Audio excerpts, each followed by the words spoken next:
दंगल better था, ये आसान है?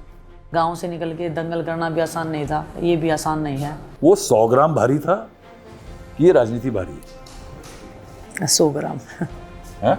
100 ग्राम भारी था डेफिनेटली। मैं ही खुशकिस्मत हूँ ज़्यादा कि मेरा स्ट्रगल लोगों को दिख गया। किसी का छिप जाता है, किसी का छप जाता है, तो मेरा छप गया। हम यहाँ पे कोई हवाबाजी करने तो आए नहीं है। ये कंडे थापे हैं कभी? क्या करें हैं? कंडे थापे में गोबर से हाँ है? लेकिन मेरे को थोड़ा सा उससे ज्यादा एलर्जी टाइप था। नहीं, मेरे को नहीं आता, वो तो नहीं आता। अगर मैं स्पोर्ट्स पर्सन थी, अगर मेरे को आज कुछ अच्छा नहीं लग रहा तो मैं सोशल मीडिया पे पोस्ट कर दिया कि आज ये है ना। इसमें तो अंदर कुछ चल रहा है, बाहर ही करो। अगर मेरा ओलंपिक्स में गोल्ड आ जाता तो मैं इस फील्ड में क्या करने आती। लोग हमें बेचारी नहीं देखना चाहते। ये प्रियंका गांधी के घर से खाना घर से वाड्रा जी आए हैं, मेरे को तो आरोप हो गया, हुई क्या आदत। आपने फिर पीएम से बात नहीं करी? विधायक हो गए, मंत्री हो गए और मोदी जी इलाके में आए तो क्या? तो मुझे ही नहीं पता, इतनी अंदर नहीं हुई मैं पॉलिटिक्स के। तो क्या आपको 2 साल जो हुआ उसका जिम्मेदारी तो हमारे देश के प्रधानमंत्री जी को लेना पड़ेगा ना।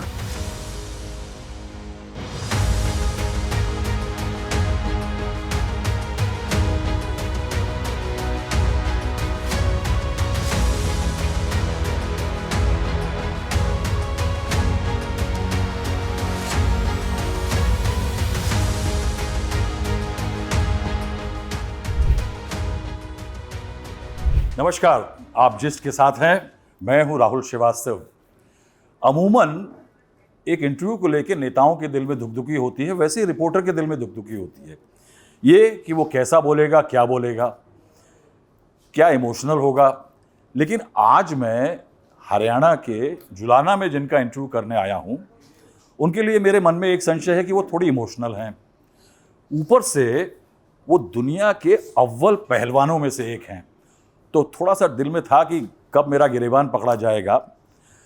अब ये भी है कि सिनेमा स्क्रीन पे तमाम हीरो हीरोइन, उनके माता पिता ग्लिसरीन लगा लगा के जनता को रुलाते हैं। इन्होंने देश की जनता को 1 साल में 2 बार रुला दिया। मेरे साथ Vinish Phogat, one of the best wrestlers Indians have produced, one of the best athletes India has produced ever, and Congress candidate from the Julana constituency. Vinish आपका स्वागत है। मुझे ये बताइए, दंगल बेटर था, ये आसान है? अगर दंगल में सबसे स्टार्टिंग में पूछते तो दंगल भी मुश्किल था, और गांव से निकल के दंगल करना भी आसान नहीं था, ये भी आसान नहीं है। लेकिन उस टाइम पे भी लोगों ने बहुत साथ दिया था, आज भी लोग बहुत साथ दे रहे हैं। तो अपनों के साथ में कोई भी जंग आसान हो जाती है। तो मेरी बेटी ने मुझसे एक बात कही जब आप लोगों की प्रोटेस्ट चल रही थी। उसने कहा कि पापा, आप ये याद रखिए कि हरियाणा में एक महिलाओं के प्रति बायस रहा है, बहुत पुराना कंजर्वेटिव सोसाइटी है, पुरानी सोच है। उसमें किसी लड़की का इमर्ज करके एक शहर से बाहर निकलना, गांव से बाहर निकलना, विदेश जाना और स्पोर्ट्स में इस तरह कम्पीट करना अपने आप में एक अलग चीज़ है। और उसके बाद ये सब झेलना, क्या लगता है कि जितनी तकलीफ़ें एक आदमी एक ज़िंदगी में झेल सकता है, वो 30 साल तक अब देखो सर, अगर मैं आज से 20 साल, 30 साल, 40 साल पुराने हरियाणा की बात करूं तो डेफिनेटली वो था। और वो हमारे बुज़ुर्गों की गलती नहीं है, जो उन्होंने देखा वो उन्होंने करवाया। लेकिन जो नई जनरेशन आई है, जैसे लड़कियों ने कदम बाहर निकाला है, घर के फैमिली ने साथ दिया है, परिवार ने साथ दिया है, फिर लड़कियों ने अपने आप को साबित किया है, महिलाओं ने साबित किया है, फिर लोगों को विश्वास दिलाया कि घर को, ऑफिस को, या खिलाड़ी भी बन सकते हैं, ऑफिस में जाके घर पे काम भी कर सकते हैं, परिवार की जिम्मेदारी संभाल सकते हैं, साथ में बाहर की दुनिया को भी हैंडल कर सकते हैं। तो स्टार्टिंग जो की थी वो महिला ने की थी, महिलाओं ने आगे बढ़ के अपना कदम बढ़ाया था। उसके बाद जो चेंज हुआ है लोगों में, वो बहुत अच्छे से परसीव किया है हमारी सोसाइटी ने, हमारे समाज ने। अभी आप देख लो, अभी मैं भी लड़की हूँ, और भी बहुत सारी कितनी लड़कियाँ जो ओलंपिक्स में मेडल लेके आ रही हैं, अलग अलग क्षेत्र में हमारा नाम कर रही हैं। कल्पना चावला जी कितने साल पहले, उसको भी सिर आँखों पे हमारे हरियाणा वालों ने बैठाया है। तो एक तो सामाजिक संस्कृति हमारी बहुत पुरानी है, रीति रिवाज थोड़े पुराने हैं। लेकिन फिर मैं वही बोल रही हूँ कि हमारी मतलब बड़ों की गलती नहीं है, जो उन्होंने देखा वो किया। लेकिन जैसे जैसे चेंज होते जा रहे हैं, पूरी दुनिया चेंज होती जा रही है, और लोग अपने बेटे बेटियों के साथ में उनका साथ दे रहे हैं, तो बदल चेंज हो रहा रहा है। हाँ, आप कह रहे बदल हैं। रहा है, यानी बदल रहा है। जेंडर रेशो बहुत खराब था, बहुत महिला लड़कियां फीमेल्स बहुत कम थी, मेल्स ज़्यादा थे, ये बदल रहा है। क्योंकि देखो उस टाइम पे रोजगार इतना नहीं था, लोग इनफ इनकम नहीं था, तो कैसे 7-7 10-10 बच्चे हो रहे हैं, उसमें से लड़कियां, और फिर दहेज का ये हो गया, फिर प्रेशर होता था फैमिली पे। आजकल नहीं है इतना। अगर डेफिनेटली है, मैं बिल्कुल उसको कम्प्लीटली ऐसे नहीं बोलूँगी ख़त्म हो गया है, लेकिन 50% आप ये लगा लो कि वो चेंज हो गया है। मैंने खुद अपनी आंखों से देखा है। आपकी लड़ाई ने समाज की आंखें खोल दी हैं थोड़ी। अच्छा एक संकेत है। महिलाएं जब से घर से बाहर निकलती हैं, मरने तक बहुत कुछ फेस करती हैं, जो कि कोई भी मेल उसको नहीं समझ सकता है, ना उनको वो चीज़ें फेस करनी पड़ती हैं। लेकिन आज की जो एक मैं बोलूँ कि स्ट्रॉन्ग महिलाएं जो हैं, शिक्षित महिलाएं जो हैं, पढ़ी लिखी हैं और अपने अधिकारों के लिए जो अवेयर हैं, लड़ रही हैं, तो वो चेंज कर रही हैं सोसाइटी में। और चेंज हमसे ही होता है, हमने ही तो उस चेंज को पहले भी हमारे पूर्वजों ने उस चेंज को किया था, तभी चेंज हुआ था। अभी आने जो महिलाएं जो चेंज ग्रेजुअली स्लोली, बिल्कुल। देखो ज़्यादा फास्ट अगर भागोगे तो वो फंस जाएगी आपकी गाड़ी, तो स्लोली हो रहा है, होएगा, टाइम लगेगा। लेकिन महिलाओं को जो कदम आगे बढ़ा रहे हैं, उनको कंटिन्यूसली वो प्राउडली और निडर होकर वो कदम रखने पड़ेंगे सामने। विनिश फोगाट तेज दौड़ी, इसीलिए सिस्टम को उससे प्रॉब्लम हुई।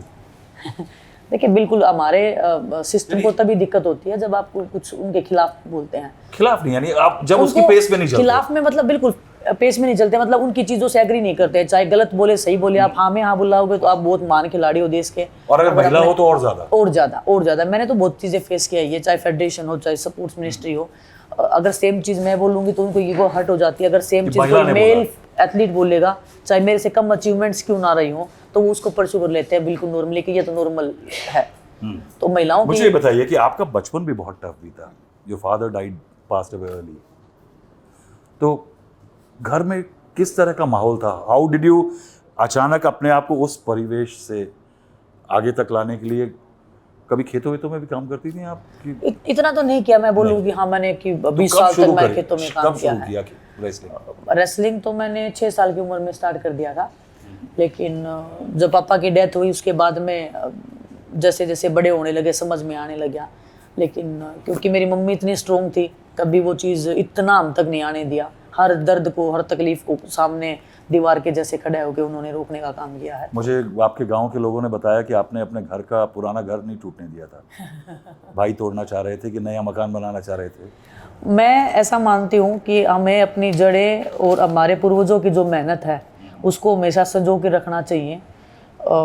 मेरा उस घर से बहुत एक गहरा रिश्ता है, भावनाएं बहुत हैं। जब भी कभी ऐसे टूटने का मन करता है, वो घर जब मैं एक पिक्चर भी अगर मैं देख लेती हूँ तो मेरे अंदर वो सेंसेशन आती है कि नहीं, इसके लिए करना पड़ेगा, ये इनके लिए करना पड़ेगा, जो इन्होंने जो सेक्रीफाइस किए हैं ना यहाँ तक पहुँचाने के लिए। तो अब आप राजनीति में आ गई हैं, मुझे ये बताइए कि वो 100 ग्राम भारी था कि ये राजनीति भारी है? 100 ग्राम 100 ग्राम भारी था डेफिनेटली। देखो दोनों जो क्षेत्र हैं वो बहुत अलग अलग हैं। यहाँ पे मैं खाना खा सकती हूँ, वहाँ पे वो नहीं था, रिस्ट्रिक्शन है बहुत ज़्यादा। इधर मैं कम से कम पानी, खाना सब कुछ पी सकती हूँ, वहाँ नहीं था। लेकिन एक पॉजिटिव पॉइंट ये है कि मैंने वो जो दर्द, जो पानी का भी जो दर्द है, हमें पता है कि एक एक बूंद कितनी कीमती है, तो वो मुझे अभी इसमें काम आ रहा है कि मुझे अभी लोग बोल रहे हैं पानी की समस्या, तो मैं फील कर सकती हूँ वो समस्या कितनी बड़ी है। तो वो एक रिलेट कर रहा है चीज़ें जो मैंने फेस की हैं, सेम चीज़ें लोगों को फेस हो रही हैं, तो वो एक ईजी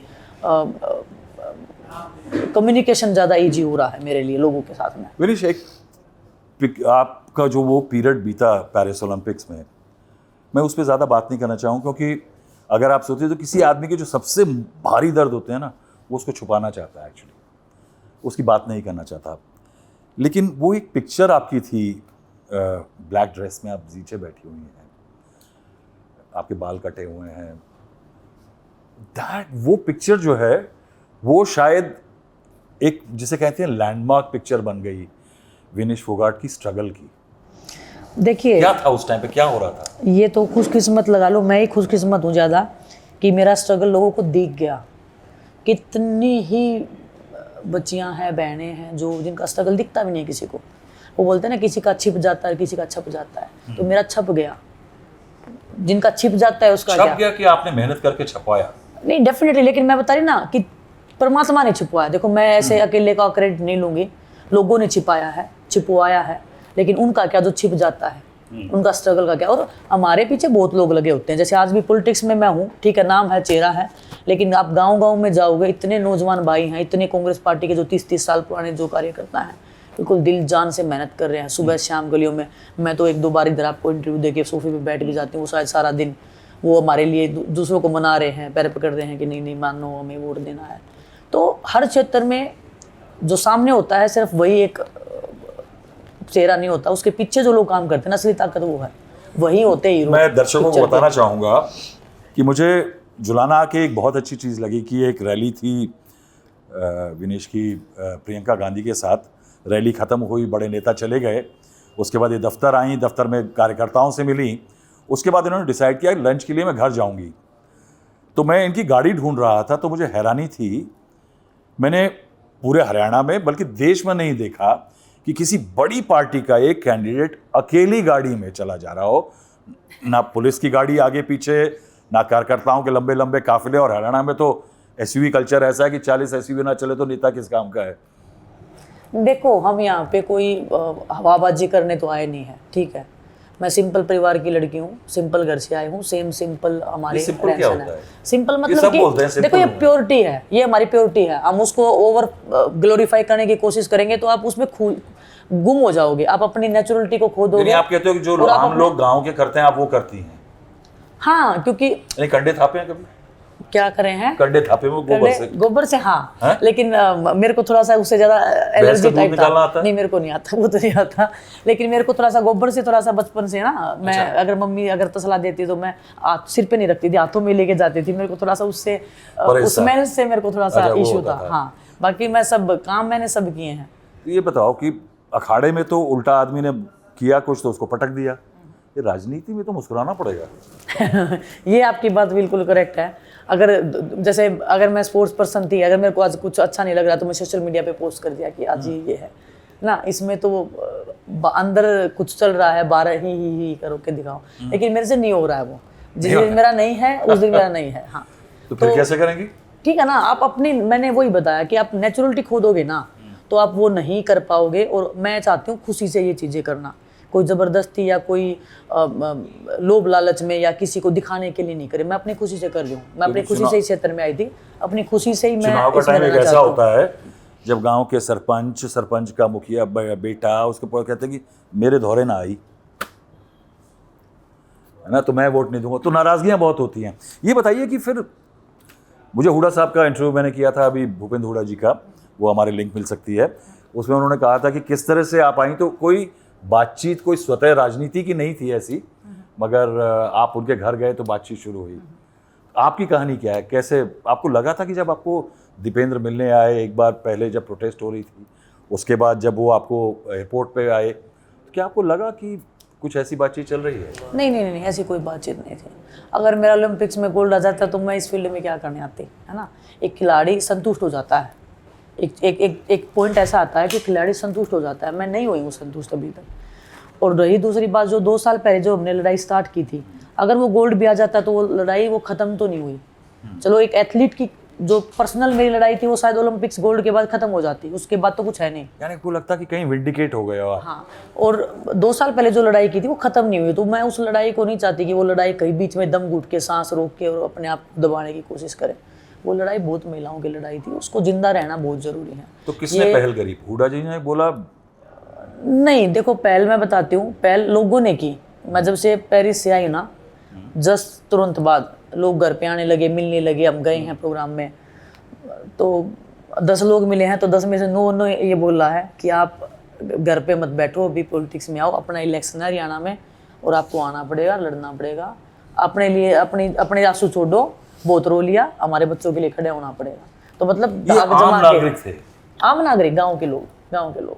अच्छा, ये इसलिए भी हुआ क्योंकि आपने कह दिया कि आप मैं कुश्ती नहीं करती? हाँ, तो मतलब उनको हरियाणा का ये कल्चर लगा लो या अपने लोगों की एक मैं पॉजिटिविटी बताऊं, प्यार बताऊं, मुझे नहीं पता कैसे इसको डिफाइन करूं, लेकिन लोग हमें बेचारी नहीं देखना चाहते। उन्होंने हमारे अंदर वो ताकत, वो क्षमता देखी है शायद 2 साल पहले जब हमने ये लड़ाई स्टार्ट की थी। तो वो चाहते हैं कि हम उसी वो ताकत के साथ में, उसी भावना के साथ में मैदान में डटे रहें। वो देख नहीं सकते कि हमारी बेटियां किसी से हार गई, किसी के सामने घुटने टेक दिए।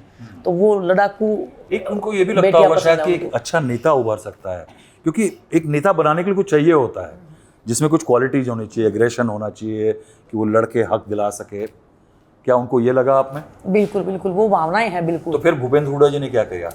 नहीं, वो तो कि आपको गेम करना तो आप गेम करो, लेकिन अगर आपको ये इंटरेस्ट है तो बिल्कुल हम आपके साथ में। फिर आपने कैसे मन बनाया? मेरा तो मन बिल्कुल एंड तक नहीं था, लेकिन कभी कभी होता है ना कि आप एज ए एथलीट, हम इस चीज़ में कभी सोचा ही नहीं था, क्योंकि ये लाइफ इतनी आसान नहीं है। हमने सोचा था कि 20-25 साल जो भी गेम किया ख़त्म करके अपना जय हिंद करो सबको, और घर पे आराम से खाना खाओ, अपनी पर्सनल जिंदगी जियो आराम से। इतने साल तक इतने ऑपरेशन हो गए, चूल्हा चौका क्यों कर रहा है? मतलब चलो ठीक है, घर पे खाना बनाओ, खाओ अपना आराम से। कुछ क्या बिजनेस करने का क्या है? भगवान की दया से घर है, गाड़ी है, खाने को 2 रोटियां हैं, क्या बिजनेस करके कहाँ चांद पे जाना है? हरियाणा के लोगों को वही दूध लस्सी पीनी है, हमें ना फैंसी खाने की आदत है ना हम खा सकते हैं। अच्छा, इधर अभी कोई चाउमीन बर्गर की दुकान नहीं है? पता नहीं मुझे तो। अच्छा, मुझे हमारे बताइए, चाउमीन बर्गर होते हैं, अगर कुछ अलग खाने का मन करे, आज रोटी खाने का मन नहीं है तो चूरमा बना दो, खीर बना दो, हलवा बना दो। हमारे यहाँ चाउमीन ये हरियाणा। ये मुझे बताइए कि यहाँ पे आपको आने में एक मोमेंट और भी आपने बयान किया है, वो जो प्रियंका गांधी आपसे मिलने आई, और मैं आज भी आपकी और इन रैली के दौरान आपकी और प्रियंका गांधी की बॉन्डिंग देख रहा था, और काफ़ी उनकी स्पीच जो थी जुलाना में वो आपके ओरिएंटेड थी। देखो वो क्या इंसिडेंट था? वो कैसे, प्रियंका गांधी का क्या रोल रहा? मुझे नहीं पता, वो परमात्मा कई बार कनेक्शन बना देता है। तो वो बिल्कुल, मैं ठीक है अभी पॉलिटिक्स में आ गई तो मैं बोलूँगी, लोग बोलेंगे कि नहीं ये तो कांग्रेस राजनीति कर रही है, भक्ति कर रही है। नहीं, बिल्कुल ऐसा नहीं है। मैं बहुत स्ट्रेट फॉरवर्ड लड़की हूँ, मैं भावनाओं के साथ में बहुत ज़्यादा चलती हूँ। जो आपने पहले एक्सप्लेन किया था, तो उन्होंने जो इस स्ट्रगल के टाइम पे भी जो साथ दिया है, धरने पे भी आई ना, तब वो अगर वो चाहती तो बड़ी भीड़ के साथ में, मीडिया के साथ में, सबके सामने बोलती। अकेले उन्होंने कोने में ले जाके हमसे बात की, और जो बातें बताई मैं नहीं बता सकती सारी चीज़ें ओपनली, लेकिन उसके बाद में जैसे वो गई 4-5 दिन तक उनके घर से खाना आया हमारे लिए, टिफिन भर भर के। हाँ, किसी को नहीं पता वो बातें। खीर आई है, चूरमा भी आया है, रोटियां भी आई हैं, 4-4 तरह की सब्जी और ये सब आए हैं। तो वो जो कनेक्शन था वहाँ से एक ऐसे लगा कि कोई परिवार आ गया एकदम से। प्रियंका गांधी के घर से खाना आया? घर से वाड्रा जी आए हैं 3-4 बार, उन्होंने भी हाँ कि बताना और कुछ। फिर हमने ही मना कर दिया कि आप दुखी मत हो, हम कर लेंगे, खाने का अच्छे से हो रहा है। दीदी को बोलना बहुत बहुत धन्यवाद। तो वो जब भी आए वाड्रा जी खाना लेके आए, वो कोई ऐसे नहीं स्टाफ लेके आया था, खुद में मतलब खाना लेके जाते थे। तो वो एक पारिवारिक उसके बाद क्या हुआ प्रियंका गांधी ने? आप तो सब कुछ छोड़ने वाली थी। देखो, इतना सब होने के बाद में, इतने एज तो हमारी है नहीं, और बिल्कुल चलता कैरियर हमने ठुकराया है जंतर मंतर पे बैठ के। उसके बाद में फिर टूट जाता है इंसान जब इतना सब होता है ना। और हम तो बहुत छोटे नौजवान खून था, बैठ गया। चालाकी भी कम थी। हाँ, चालाकी कम थी, इसीलिए तो इतना स्ट्रगल हो गया। लेकिन मुझे ऐसा लगता है कि ये परमात्मा ने लिखा हुआ था सब हमारे थ्रू। शायद बहुत सारी बहनों का बचाने का इनका प्लान चल रहा है। एक पिक्चर थी वहाँ पे, तिरंगा आपके हाथ में, वो पिक्चर बहुत हॉन्ट करती है दिल को। आपको भी करती है? बहुत करती है सर। वो तो नहीं जाएगी, मरेंगे तब तक तो जाएगी नहीं। कुछ आस उम्मीद थी कि ओलंपिक्स में शायद वो तिरंगा लहरा दे, कुछ हो जाएगा। सोच के तो क्या, एक एथलीट क्या सोच के उठाता है? एक एथलीट के लिए, एक जवान के लिए मोमेंट, जैसे आप किसी ओलंपिक में या किसी इवेंट में जाते हैं तो झंडा लेके चलते हैं, या जीतने के बाद झंडा पकड़ते, वैसा मोमेंट था आपके लिए? बिल्कुल बिल्कुल। देखो, वो झंडा अगर हाथ में पकड़ा है तो भावना वही थी कि देश के लिए कर रहे हैं, देश के लिए मरना है, देश के लिए आगे बढ़ना है। तो भावनाएं तो सेम रहती है। और एक खिलाड़ी और जवान से बेटर तिरंगे की परिभाषा कोई बता नहीं सकता है। मैंने आपके भाषण में एक इंटरेस्टिंग चीज़ देखी कि आपने बड़ा एक रॉ नर्व पकड़ी है कि पहलवान, किसान, नौजवान सब पिट गए। ये तो नब्ज पकड़ने की बात ही नहीं है, ये तो पूरा बच्चा जानता है। आप किसी से भी पूछ लेना। हरियाणा में तो सरपंच भी पिटे हैं, कोई चंडीगढ़ में पिटा है तो कोई दिल्ली में पिटा है, बस बॉर्डर चेंज हो गए, इससे ज़्यादा कुछ नहीं दिया, कुछ नहीं, बर्बाद कर दिया पूरे हरियाणा को। बेरोजगारी में नंबर 1 आज हरियाणा। अब मैंने आज तक कभी भी विदेशों में गए हैं, कभी हरियाणा के भाई बहन इतने नहीं मिले थे इस संख्या में जितना अभी मिलते हैं मेरे को। रोते हैं लड़के, रोए हैं। मैं कोई पॉलिटिकल बात नहीं कर रही हूँ, रोए हैं मेरे सामने। और जो घटनाएं जो बताते हैं उनके साथ में जो घटित होता है विदेश में, आप सोच भी नहीं सकते। आप सुनोगे तो आप बोलोगे कि भाई अपना घर भला, भूखे मर जाओ घर पे सड़ के, इससे अच्छा तो ऐसा किसी के साथ में ना करे परमात्मा। ऐसे ऐसे भी भाई मैंने यहाँ पे एक बड़ी अच्छी चीज़ देखी, गांव और जगह में राज्यों में जाता हूँ तो पानी, बिजली, नौकरी, तमाम चीज़ मांगते हैं। मैंने यहाँ पे तमाम लड़के लड़कियों से बात करी, वो स्टेडियम मांग रहे हैं। तो एक अच्छी बात है, इधर जो जींद की जो धरती है ना, इधर स्पोर्ट्स का मैं रेसलिंग की बात करती हूँ। आज से 8-10 साल पहले अगर कोई नेशनल चैंपियनशिप होता था सीनियर लेवल पे, तो 10 वेट कैटेगरी में 8 लड़कियों के गोल्ड जींद से आते थे। जींद की एक एकेडमी है यहाँ पे, स्कूल है जींद का, निडानी में शायद, उस स्कूल से आते थे। अच्छा। हाँ, तो वो अभी लुप्त हो गया है बिल्कुल, क्योंकि संभालने वाला नहीं है, तो उसके बाद साथ देने वाला कोई नहीं है। मैंने तो सुना कि यहाँ पे भी ईंटों, स्टेडियम की ईंटें और तमाम बिल्डिंग की ईंटें निकल गई हैं गायब। अभी देखो ना, खिलाड़ियों के लिए तो आप छोड़ दो, खिलाड़ियों को थोड़ी और सुविधाएं चाहिए होती हैं। जो कोई नॉर्मल भर्ती में जाना होता है फिजिकल करने के लिए, उनको रनिंग करनी होती है, थोड़ा सा चिनअप कर लिया, पुलअप कर लिया, उनको वो बेसिक सुविधाएं भी नहीं है गाँव में। अपने आप से जो भाई हैं, जो बहनें हैं, वो सब अपने आप से अरेंज कर रहे हैं, लकड़ी का कुछ बना के करेंगे, क्योंकि हमने गांव में किया है, मुझे पता है कैसे अरेंज करना पड़ता है। वो डंडियाँ लगाएंगे अपने तरफ से लोहे की वो लगा के, और किसी गांव में ऐसे घास वास को कटवा के रखेंगे। तो चैलेंजेस बहुत है। फिर भी अगर हमारे इतना सब होने के बाद भी अगर हरियाणा आज नंबर 1 है खेलों में भी, आप ओलंपिक्स में देख लो, इस बार 6 मेडल आए हैं, 4 हरियाणा के हैं, बाकी जो हॉकी में उसमें से भी कितना कंट्रीब्यूशन हरियाणा कर रहा है। तो हरियाणा मतलब हब है। अगर इसको आप सुविधाएं दोगे, अगर उतनी रिस्पेक्ट दोगे, और मुझे ऐसा लगता है कि अगर खिलाड़ियों को जो वो चाहते हैं उसका आधा भी मिल गया ना, आधा, तो भी मतलब एक तरफ पूरा देश होगा और एक तरफ पूरा हरियाणा होगा। थोड़ी चिंता नहीं है आपको कि राजनीति में आ गई हैं, आरोप लगेंगे आपके जो पसंदीदा नेता हैं भूषण शरण सिंह जी जो हैं, वो तो बयानों की झड़ी लगाए हुए हैं तमाम। मेरे को तो आरोपों की हुई क्या आदत, ठीक है, पड़ गई अभी से। मेरे को बहुत पहले से मैं बहुत स्ट्रेट फॉरवर्ड हूँ। किसी को भी मैं कोई गलत है चाहे सामने बोला हमेशा, तो मेरे को आदत हो रही है आलोचनाओं की। कोई बात नहीं, प्यार करने वाले होते हैं, उधर आलोचना जरूरी है, आपको लेवल तक रखना। मुझे ये बताइए, ये स्पोर्ट्स बॉडीज के हेड नेताओं को बंद कर देना चाहिए ना कि नहीं? बताइए, ये बहुत सालों से बात हो रही है। आप मेरे हाथ में पावर दोगे तो डेफिनेटली बंद होंगी। मंत्री बनोगी आप क्या? नहीं, मेरे हाथ में तो नहीं है ना, मेरे हाथ में कितना है, मेरे हाथ सारे लड़के सड़क पे कह रहे हैं कि विनेश फोगाट स्पोर्ट्स मंत्री होने वाली हैं, यानी जीते हारे की तो बात ही नहीं हो रही। देखो वो उनकी जो उम्मीदें हैं ना, वो बहुत ज़्यादा हैं। उनको ये पता है और उनको लग भी रहा है कि विधायकी से काम नहीं चलेगा, हमें विधायक नहीं चाहिए, विधायक तो बहुत आगे इधर। रोज ट्रांसफर पोस्टिंग की पर्ची लेके आएंगे।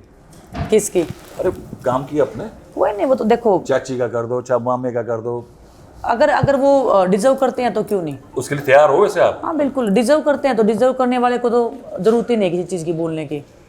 मुझे ये बताइए कि एक दिन में 3 बाउट्स हुए थे आपके पेरिस में, उसके बाद जो वाकया हुआ, मुझे 2-3 सवाल उसमें मेरे को हैरत के हैं, मैं वो जो पूछना चाहता हूं। पीटी उषा इस देश की सबसे सम्मानित स्पोर्ट्स पर्सन में से एक थी, और जिस कारण से उनको आगे लाया गया अभी हाल में, मैं उनके रोल पे पूछना चाहता हूं। मैं आपके बगल जो खड़ी हुई एक पिक्चर आई थी, क्या है कि कई बार तस्वीरें बहुत कुछ बयान करती हैं, मगर कई बार तस्वीरें कुछ भी बयान नहीं करती। मुझे उस तस्वीर का सच बताइए कि क्या हुआ था, क्या मदद हो रही थी आपकी? बहुत कंट्रोवर्शियल वो सवाल है। आपको ही पता है, मेरे को पता है, जब छोटे थे हम भी, उड़न परी कौन थी हमें नहीं पता था, लेकिन ये सुनते थे कि उड़न परी, अच्छा तू होगी पीटी उषा। हमारे गांव में ये उदाहरण दिया जाता था बच्चों को, अगर कोई दौड़ लगाई, तेज दौड़ दिया तो बोले रुक जा पीटी उषा रुक जा, है ना, ये सुन रखा है हमने बचपन से। तो एज ए एथलीट कोई डाउट नहीं है, बहुत अच्छी एथलीट रही हैं, टॉप लेवल की रही हैं, हिंदुस्तान में एक बेस्ट एथलीट रही हैं एथलेटिक्स में। लेकिन अगर आप वही सेम अगर दूसरे पॉलिटिकल उसमें बात करोगे तो एक पार्टी के विचारधारा लगा लो, या मुझे नहीं पता, कंपल्जन में काम कर रही थी वहाँ पे? कंप्लीटली, इसमें कोई डाउट ही नहीं है। आप 1% भी डाउट कर ही नहीं सकते इस चीज़ में। अगर ऐसा नहीं था, जंतर मंतर पे बैठे थे, उससे पहले हम सबसे पहले बैठे, पीटी उषा जी ने कमेटी बनाई। आज तक आपको पता है उस कमेटी का रिजल्ट क्या रहा? आईओए ने कमेटी बनाई थी ब्रजभूषण के इस पे, उसका रिजल्ट आपको पता है आज तक क्या हुआ? तो आपको वो तो क्लियर है पूरे देश के सामने। वहाँ पे केस किसने फाइल किया आर्बिट्रेशन में? मैंने किया था। सरकार ने? सरकार तो उसके बाद में आई है, नींद से बाद में जागी है। और वहाँ पे कुछ लोग ऐसे थे जिनका होना नहीं चाहिए था वहाँ? बिल्कुल। बताना चाहेंगे? फेडरेशन है, रेसलिंग फेडरेशन को आज तक मान्यता नहीं दी मान्यता है नहीं पूरे, मिली है। हाँ, भारत सरकार ने। वो कैसे, किस बेस के ऊपर वहाँ पे थे? वो लोलोविच से मिल रहे हैं जो इंटरनेशनल बॉडी के प्रेसिडेंट हैं। तो चीजें आपने फिर पीएम से बात नहीं करी? यानी इतनी नाराजगी थी कि आप पूरा वो उस टाइम पे इतना भर गया था। हम तो 2 साल से भरे हुए हैं सर, कोई निकालने वाला तो नहीं मिला। नहीं तो पीएम का फोन कब आया था? ये काफी बाद में कि उसी टाइम पे आया था? अगले दिन जब हो गया था रात को, जैसे आज मैं फाइनल में गई हूँ, पूरा दिन कुछ नहीं आया। अगले दिन वेट का इश्यू हो गया और रात को 9-10 बजे के अराउंड जब मैं पेरिस में थी तब ये हुआ था कि बात करना चाहते हैं आपसे। अगर यहाँ जीत गई तो क्या ये ओलंपिक का लॉस का मेडल मिटाएगी, या कहीं ना कहीं एक आपको एक वो सुकून देगी कि अब आप एक नई राह पे, एक नए रास्ते पे नया अच्छा करने जा रही हैं? देखो, जो ओलंपिक्स में थी वो दूसरी विनेश थी, आज इस क्षेत्र में वो दूसरी विनेश है। वो थी खिलाड़ी, अभी मैं पब्लिक लाइफ में, अभी मैं दूसरों के लिए आई हूँ। तो इसका कंपैरिजन मैं नहीं कर सकती बिल्कुल भी, ये 2 अलग अलग चीज़ें हैं। एज ए खिलाड़ी होने के नाते वो दर्द कभी मिट नहीं सकता है, मिटाया नहीं जा सकता है।